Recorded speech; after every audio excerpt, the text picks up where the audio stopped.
Hello friends, welcome to my YouTube channel math means magic. ये जो हम example करते हुए आ रहे थे उन्हीं के बेस पर एक और एग्जांपल है। चलिए स्टार्ट करते हैं। देखिए, show that the integral equation y x equal to f x plus one upon pi integral 0 to 2 pi sine x plus t y t d t poses no solution for f x equal to x.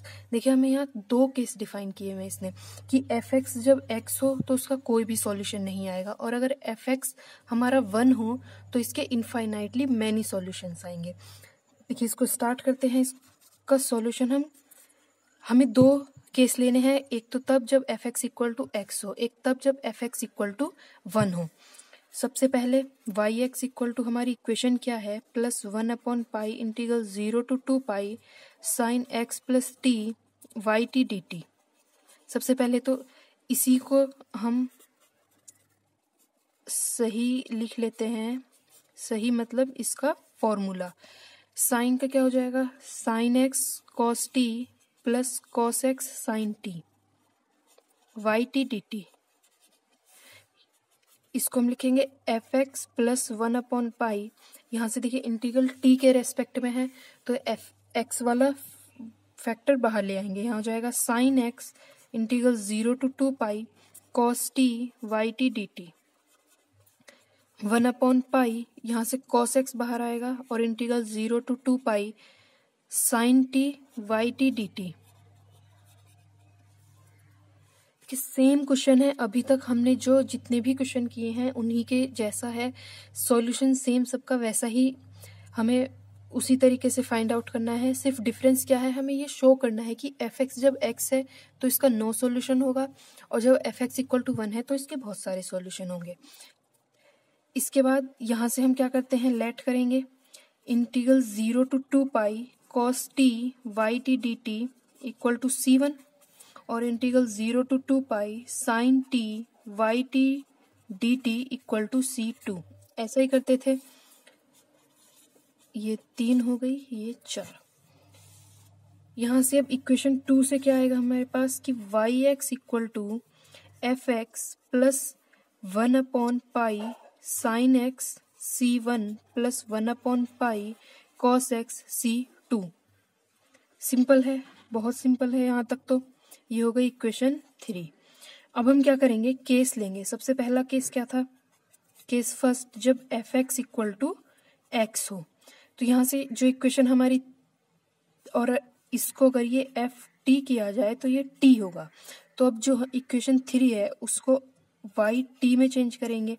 ये हो जाएगा f t और plus 1 upon pi sine t C1 plus 1 upon pi cos t C2।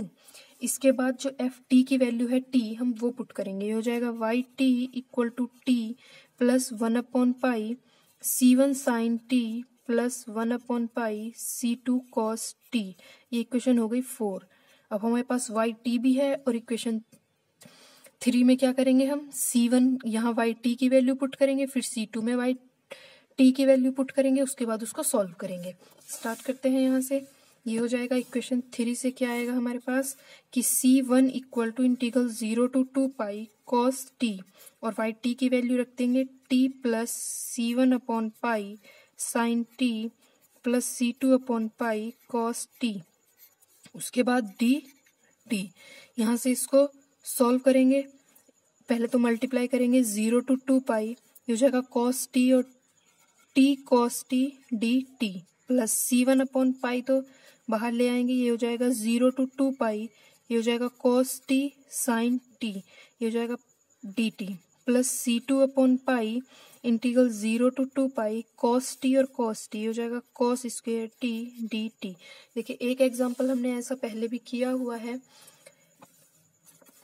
यहाँ हो जाएगा C1 equal to, इसको हम integrating by part solve करेंगे। टी को फर्स्ट फंक्शन लिया as it is, cos t को हमने सेकंड फंक्शन लिया, तो यहाँ से कॉस टी का क्या हो जाएगा साइन टी, और ये हो जाएगी इसकी लिमिट 0 to 2 पाई। उसके बाद माइनस इंटीग्रल टी का क्या होगा, इसको डिफरेंशिएट करेंगे तो 1 हो जाएगा, और कॉस टी का हो जाएगा sine t limit 0 to 2 pi plus C1 upon pi. देखिए, हम यहाँ क्या करेंगे, ये कॉस टी साइन टी 2 से मल्टीप्लाई और 2 से डिवाइड कर देंगे तो हो जाएगा C1/2 इंटीग्रल 0 to 2 पाई, ये हो जाएगा sin 2t dt, प्लस यहाँ भी हम 2 से मल्टीप्लाई और 2 से डिवाइड कर देंगे क्योंकि cos 2t का फॉर्मूला क्या होगा 2 cos स्क्वायर t माइनस 1, यहाँ से 2 cos स्क्वायर t की वैल्यू आ जाएगी cos 2t प्लस 1, तो सॉरी यहाँ से हो जाएगा C2/2 pi integral 0 to 2 pi, ये हो जाएगा cos 2t प्लस 1 dt।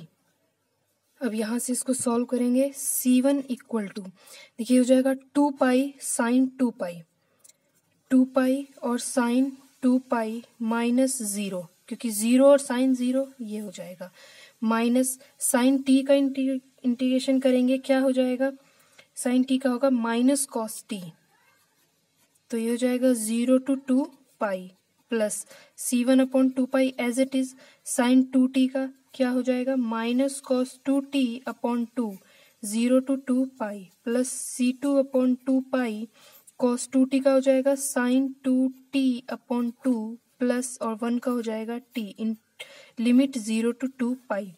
देखिए साइन 2 पाई 0, तो ये तो फैक्टर 0 हो गया, माइनस और एक ये माइनस बाहर आएगा तो प्लस हो जाएगा, ये हो जाएगा cos 2 pi minus cos 0, lower limit रखेंगे फिर प्लस C1 ये 2 और ये 2 4 पाई हो जाएगा, इसके बाद एक ये माइनस है इसको भी हम बाहर ले आएंगे तो हो जाएगा माइनस C, और यहाँ रखेंगे cos अपर लिमिट रखेंगे 4 पाई माइनस cos 0, यहाँ से प्लस C2 इसको मल्टीप्लाई करेंगे 4 पाई हो जाएगा, अब अपर लिमिट रखेंगे यहाँ हो जाएगा साइन 4 पाई तो वो तो 0, फिर प्लस 2t और फिर t को रिप्लेस करेंगे 2 पाई से तो हो जाएगा 4 पाई माइनस लोअर लिमिट रखेंगे साइन 0 0 हो जाएगा और फिर 0 रखेंगे तो 0 हो जाएगा माइनस 0। इसके बाद साइन 2 पाई की वैल्यू हमारे पास 1 आएगी और माइनस कॉस 0 की वैल्यू 1 आएगी तो 1 माइनस 1 ये भी 0 हो जाएगा, यहाँ से वैल्यू आएगी माइनस C1/4 पाई और ये कॉस 4 पाई की वैल्यू होगी 1 माइनस कॉस 0 की वैल्यू 1, इसके बाद प्लस C2/4 पाई इंटू 4 पाई हमारे पास बचेगा, यहाँ से ये सारा 0 और हो जाएगा C1 इक्वल टू C2 क्योंकि 4 पाई से 4 pi cancel, C1 minus C2 equal to 0, equation हो गई हमारी 4। इसके बाद हम C2 की वैल्यू से फाइंड आउट करेंगे इक्वेशन 4 से, तो 4 से क्या आएगा हमारे पास C2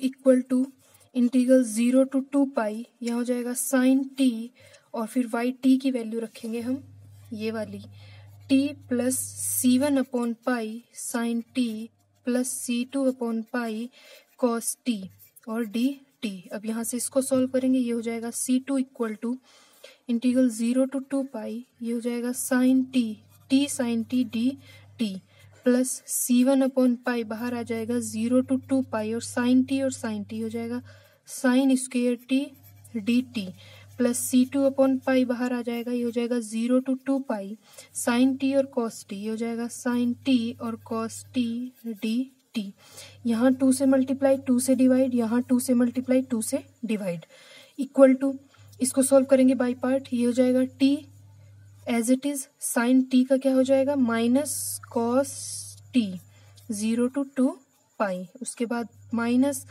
integral 0 to 2 pi t का 1 हो जाएगा और इसका हो जाएगा माइनस कॉस t dt, फिर प्लस C1/2 पाई, यहाँ से देखिए 0 to 2 पाई ये 2 साइन स्क्वायर t, इसका क्या हो जाएगा, दोबारा से यहाँ फॉर्मूला लिख के दिखाती हूँ, ये हो जाएगा cos 2t equal to 1 minus 2 sine square t, 2 sine square t का क्या फॉर्मूला आएगा 1 माइनस कॉस 2t, तो यहाँ से क्या रखेंगे 1 minus cos 2t dt plus C2/2 पाई और ये हो जाएगा integral 0 to 2 pi sign 2t dt, इसको सॉल्व करेंगे, यहाँ हो जाएगा माइनस 2 पाई और कॉस 2 पाई, ये जाएगा माइनस को हम लिखेंगे minus 2 pi cos 2 pi minus minus plus और फिर 0 की मल्टीप्लाई होगी तो ये 0 हो जाएगा, माइनस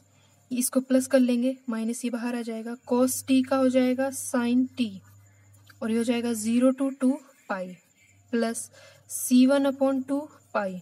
यहाँ से देखिए 1 का हो जाएगा टी और माइनस कॉस टी का हो जाएगा साइन 2t/2, और ये limit 0 to 2 pi plus C2/2 पाई, और ये हो जाएगा साइन 2t का cos 2t/2 minus integral 0 to 2 पाई। देखिए बहुत सिंपल है, सिर्फ ये कैलकुलेशन इतनी बड़ी दिखाई दे रही है लेकिन ये बहुत सिंपल है। आपको इसे खुद सॉल्व करना है, बहुत सिंपल है। सॉल्व करने के बाद ये आ जाएगा और यहाँ से क्या हो जाएगा C1 - C2 = 2 पाई। देखिए हमारी जो लास्ट इक्वेशन थी वहाँ क्या था, C1 - C2 = 0, जो इक्वेशन 4 थी इसको हमने 5 लेट कर लिया। तो देखिए C1 - C2 = 2 पाई और C1 - C2 = 0, ये हो ही नहीं सकता कि C1 - C2 0 भी हो और C1 - C2 2 पाई भी हो। तो यहाँ से हमारा क्या, देखिए fx जब हमने x लिया तो क्या हुआ, जब fx = x है तो हम यहाँ ये yx में हमें C1 और C2 की वैल्यू पता होनी चाहिए थी, लेकिन हम C1 और C2 की वैल्यू फाइंड आउट ही नहीं कर पाए जब हमारा fx x है। तो इसका मतलब क्या हुआ कि हमारी पहली चीज प्रूफ हो गई कि इसका कोई भी सॉल्यूशन नहीं होगा जब fx = x होगा। अब हमें प्रूफ करना है कि जब fx = 1 है तो इसके इनफाइनाइटली मैनी सॉल्यूशन है। अब देखिए जब हमारा fx 1 है तो ft भी 1 होगा, yt हमारा यहाँ fx की जगह हम ft लिखेंगे तो ये 1 हो जाएगा, प्लस C1/पाई साइन टी प्लस C2/पाई कॉस टी। यहाँ से अब हम C1 की वैल्यू फाइंड आउट करेंगे, तो इक्वेशन 3 से क्या आएगा, C1 = integral 0 to 2 pi cos t, और yt की वैल्यू हम ये रखेंगे C1/पाई साइन टी प्लस C2/पाई कॉस टी डी टी। यहाँ से क्या होगा, C1 = integral 0 to 2 pi cos t d t plus C1/पाई हो जाएगा, और ये integral 0 to 2 pi cos t sine t plus C2/पाई इंटीग्रल 0 to 2 पाई हो जाएगा cos square t d t. यहाँ भी डी टी आएगा। यहाँ से इसको सॉल्व करेंगे, कॉस टी का हो जाएगा ये sine t integral 0 to 2 pi plus यहाँ 2 से डिवाइड और 2 से मल्टीप्लाई करेंगे, यहाँ भी यही करेंगे जैसे हमने अभी लास्ट केस में किया था। तो ये हो जाएगा C1/2 पाई 0 to 2 पाई, ये हो जाएगा sine 2t dt plus C1/2 पाई, और ये हो जाएगा integral 0 to 2 pi cos 2t plus 1 dt। यहाँ से हो जाएगा sine 2 pi minus sine 0 plus C1/2 pi, ये हो जाएगा साइन 2t का हो जाएगा cos 2t/2 integral 0 to 2 pi plus C1/2 pi, cos का हो जाएगा sine 2t/2 plus t integral 0 to 2 pi. ये तो 1 माइनस 0, ये हो जाएगा 1, सॉरी 0 होगा, ये 0 - 0 0 प्लस ये माइनस C1/4 पाई, क्योंकि ये वाला माइनस बाहर ले आए, और ये हो जाएगा cos 4 pi minus cos 0 plus C1/4 पाई, ये हो जाएगा साइन 4 पाई प्लस 4 पाई, और फिर माइनस साइन 0 और माइनस 0 क्या आएगा, यहाँ से माइनस C1/4 पाई कॉस 4 पाई की वैल्यू 1 माइनस कॉस 0 की वैल्यू 1 प्लस ये हो जाएगा C1/4 पाई, इसकी वैल्यू 0, ये 0, ये 0 मल्टीप्लाई 4 पाई। तो C1 = क्या आएगा, ये C2 था, यहाँ मिस्टेक हो गई, ये C2 था, तो C1 = C2 आया, क्योंकि इस 4 पाई से ये 4 पाई कैंसिल हो जाएगा, तो C1 - C2 = 0। ये हो गई इक्वेशन नंबर 7। अब हम C2 की वैल्यू फाइंड आउट करेंगे। देखिए ये हो गया C1 - C2 = 0। अब C2 की वैल्यू आएगी, तो क्या है C2 की value, 0 to 2 pi sine t, और yt की वैल्यू हम ये रखेंगे, क्या है 1 - C1/पाई sine t plus C2 upon pi cos t t t. इसको सॉल्व करेंगे, ये क्या आएगा 0 to 2 पाई, इसकी मल्टीप्लाई हो गया आएगा sine t d t plus C1 upon pi बाहर आ जाएगा और 0 to 2 पाई ये हो जाएगा sine square T plus C2 upon pi बाहर आएगा, ये हो गया 0 to 2 पाई साइन टी और कॉस टी डी टी। यहाँ 2 से मल्टीप्लाई, 2 से डिवाइड, 2 से मल्टीप्लाई और 2 से डिवाइड कर देंगे।